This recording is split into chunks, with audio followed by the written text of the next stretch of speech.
Hi, Lou Manfredini, Ace's Home Expert. In this video, we're going to talk about how to use and why you would use a chalk line.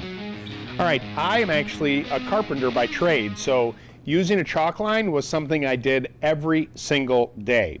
A chalk line basically is a string in a box that you add chalk to, and then when you extend it from point A to point B, you create a straight line, right? It's like a string. This is used in a lot of different trades. It's used quite extensively in drywall work, but it's also used for carpentry and plumbing, electrical work. It's a great way to create a guide for what you're doing.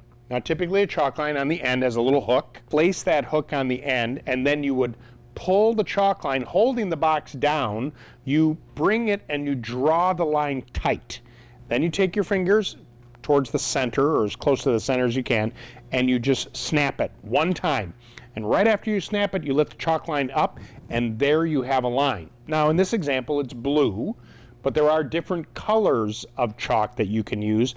Blue is a removable color that, you know, if it were to rain or you wanted to brush it off, you could. Red is more permanent, and there are other colors as well. There's yellow, there's orange. It's a terrific tool, has a lot of uses, and quite frankly, it's fun to use. Coming up next, my video on how to install drywall.